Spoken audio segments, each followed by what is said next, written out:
এই দিদি, তুই রাস্তা গিয়ে ভিক্ষা করছিলি কেন? মা আমাদের ছেড়ে চলে গেছে, বাবা অসুস্থ, আমাদের সংসার চলবে কি করে? কদিন বাদেই তোর বিয়ে, আমার কলেজের খরচা।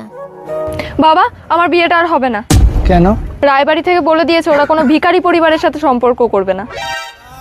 ঠিক আছে মিষ্টি, আমি তোর অন্য ছেলে দেখে বিয়ে দিয়ে দেবো। হ্যাঁ, কোনোদিন কোনো ছেলে আমাকে বিয়ে করবে না বাবা। এই অপারেটর যন্ত্রণায় আমার মা আর আগে বলো, তোমরা কি শতানকে ভালোবাসো? যারা শতানকে ভালোবাসে তারা এই ভিডিও থেকে এখনই বেরিয়ে যাও, আর যারা আমার মতো আল্লাহকে ভালোবাসো তারা এই ভিডিওতে লাইক করে চ্যানেলটি সাবস্ক্রাইব করে দাও।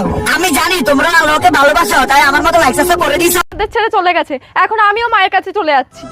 মিষ্টি, আমার জন্য সবাই তোমাকে ছেড়ে চলে যাচ্ছে, আমাকে একটু বিষ খাইয়ে মেরে দাও না বাবা।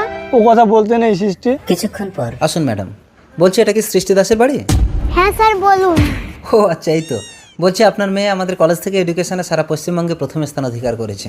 একটা প্রতিবন্ধী মেয়ের এই বিরাট সাফল্যের জন্য সরকারের পক্ষ থেকে ওকে ভারতরত্ন পুরস্কার দেওয়া হবে, আর আমাদের কলেজের পক্ষ থেকে ওকে চাকরি দিয়ে অধ্যাপিকা করা হবে। স্যার আমার মেয়ের জীবনটা অনেক ঠিক কষ্ট। আছে ঠিক আছে, আপনি ওকে আমার বাড়ি নিয়ে আসুন। চলুন ম্যাডাম। তুই কলেজে চাকরি পেয়ে গেছিস মা, আমাদের আর কোনো কষ্ট নেই। বাবা, আমি বিয়ে করেছি। সংকেত, তুই বলেছিলি এটা সেই ভিখারির মেয়েটা না? বাবা, ও এখন ওর বাবার কাছে থাকে না, ওর মায়ের কাছেই থাকে। দেখ সংকেত, আমি ওর বাবা মা কাউকে চিনি না। আমি একজন প্রিন্সিপাল, সমাজে আমার একটা সম্মান আছে। তুই আগে ওর মাকে ডাক, ওর মায়ের সাথে কথা বলে তবে আমি ওকে বৌমা বলে মানবো। ইনিই মিষ্টির মা। কোথায় যেন দেখেছি। বাবু, আমার ডেরাই যাবে? দেখুন, আমি একজন কলেজের প্রিন্সিপাল, সমাজ সচেতন করা আমার কর্তব্য, এসব আর করবেন না। চল সংকেত। আপনি একদিন রাস্তায় আমার গাড়ি থামিয়ে আমাকে আপত্তি করেছিলেন না?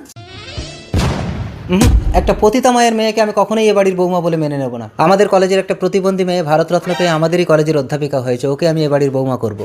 মিষ্টি, আমার বাবার কথাই শেষ কথা, আমি এই মেয়েকেই বিয়ে করবো, তুমি আসতে পারো। দাঁড়াও মা। স্যার, আমার মায়ের জন্য আমার বোনকে কেন দোষী করছেন? তাছাড়া কারো সুখ কেড়ে নিয়ে কখনো সুখী হওয়া যায় না স্যার। সৃষ্টি, হ্যাঁ স্যার, ওকে মেনে নিন।